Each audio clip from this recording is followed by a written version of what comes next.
Something flipped inside the Saints camp this week, and it wasn't just the depth chart. The atmosphere changed, the energy surged, and what should have felt like a midweek walkthrough turned into something else entirely. From the very first whistle, the Saints looked like a team with a purpose, not one trying to figure things out, one that already knows who they are and where they're going. Coaches weren't just calling plays, they were triggering fireworks. Players weren't just competing, they were playing like reputations were on the line. And the story isn't just about intensity, it's about something deeper, something sharper. Behind closed doors, this team has started to move with a different edge. There's no more waiting, no more quiet. The Saints are shifting into a gear we haven't seen in years. Every position group is feeling it. Sideline trash talk? Louder. Reactions to calls? Heated. Leadership from the veterans? Fierce.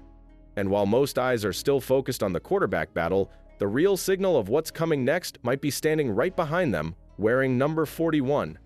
Because if this offense is going to take off, it won't start with the pass. It'll start with power, with precision, with a running back who looks like he added 5 pounds of pure fire. Alvin Kamara isn't just back, he looks dangerous. And what he's doing in camp right now might be the spark that lights up everything around him. But before we get into that, hit that like and subscribe button for more Saints and all the NFL content. Can we get 300 likes on this video?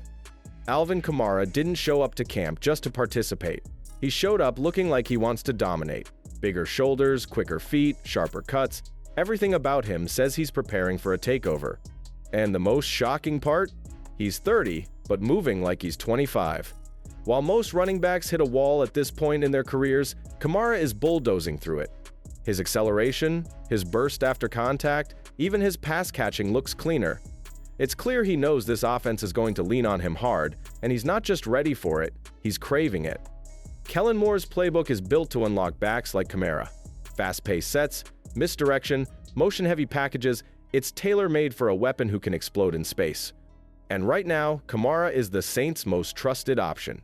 With Taysom Hill still sidelined and tight ends like Juwan Johnson managing injuries, the offense has circled Kamara as the anchor. Whether it's checkdowns, option routes, or inside zone, he's touching the ball more than anyone else. Moore knows what he has, and he's not hiding it. Kamara isn't just a running back in this scheme. He's a lifeline. What makes this more intriguing is how quiet the league has been about it. No one's preparing for Kamara to re-emerge as a top-tier dual threat. But inside that facility, the coaching staff knows what he looks like right now, and they're planning around it. If the Saints are going to punch first this season, Kamara will be the one throwing it. But the question now becomes, who's handing him the ball? Because that battle behind center is anything but settled, and one name is starting to pull ahead. The Saints quarterback room is crowded, but the picture is starting to clear. And the one constant? Spencer Rattler. He's not just taking first-team reps, he's avoiding third-team work entirely. That might sound like a small detail, but in a camp this competitive, it's a huge sign. Every quarterback has rotated through the depth chart except him. It's not official. No announcements. But if you're watching closely, it's becoming obvious. The Saints are letting Rattler run with control, and he's not giving them a reason to change that. Rattler's chemistry with Rashid Shaheed has been one of the cleanest connections in camp. Sharp timing, red zone accuracy, even off-script rollouts. He's showing real command of the offense. And it's not just one receiver. Mason Tipton has also become a go-to target for him when things break down. The throws aren't flashy, they're efficient. Rattler's strength right now is consistency. While others are forcing things, he's delivering what the play calls for. The coaches are noticing, and his confidence is growing by the day. But there's still movement behind him. Tyler Shuck, a rookie from Texas Tech, is pushing hard. His arm talent is obvious, but he's also making the kinds of mistakes that rookies make, forcing throws, misreading zones, trying to do too much. That said, he's responded well to pressure. Even after a 2-interception day, he came back and finished with a touchdown. The raw ability is there, but in this system, timing matters. Right now, Rattler is ahead. But there's one more name that refuses to fade, and his next move just shook up the entire quarterback battle. No one was talking about Jake Haener heading into this week. Now, no one can stop. Running with the third team, Haener stepped into a high-pressure 2-minute drill with 1:40 left on the clock. The offense was down 4. The stakes were clear. It was touchdown or nothing. What followed wasn't just a good drive. It was the kind of moment that turns heads in the front office. Hainer moved the ball with poise, worked through reads, kept control under fire, and marched the offense straight down the field. But the real drama came at the goal line.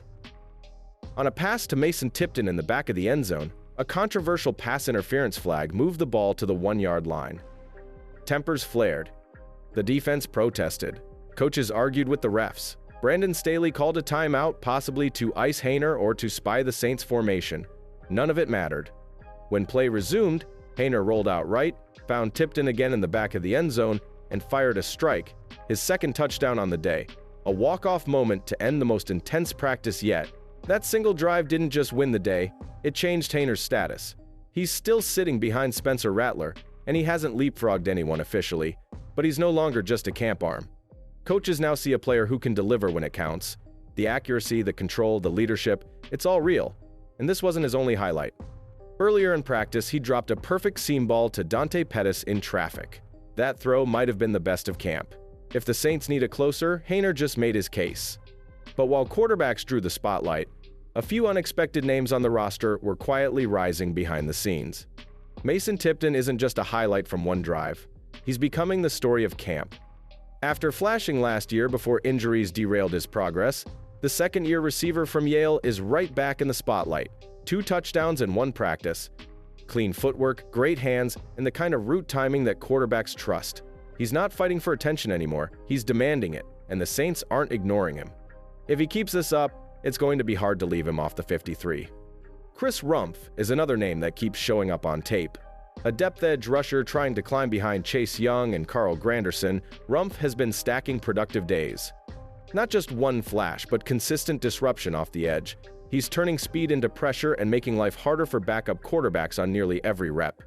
Coaches aren't just hoping he develops anymore, they're starting to plan around him. The flashes are turning into habits, and habits turn into roster spots.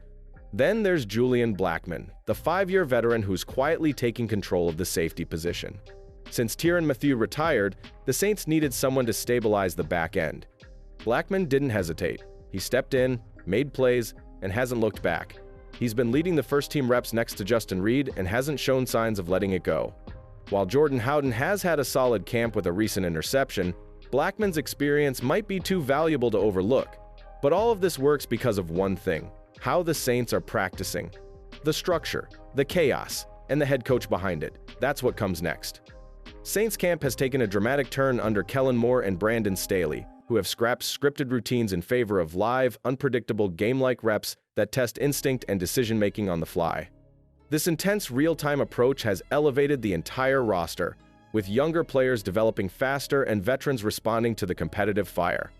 Jake Hainer's standout touchdown drive came in the middle of this chaos, showcasing the kind of pressure-based environment Moore is building. The result? Sharper execution, higher energy, and a camp that feels more like a battleground than a walkthrough, with position battles beginning to reveal who's truly ready. So now, with no practice on Friday and full pads returning Saturday, the stage is set. The momentum is real, the quarterback competition is alive, and the final roster spots are tightening fast. If you're watching Saints camp closely, you know we're in the heart of the evaluation window. Who's going to rise next? Who's about to get cut? And can Jake Hainer keep climbing? Drop your thoughts in the comments. Is Kamara set for his best season yet? Does Rattler deserve the Week 1 start? And which underdog are you rooting for to make the 53? Let us know in the comments and hit subscribe button for more Saints videos, because this camp isn't cooling down anytime soon.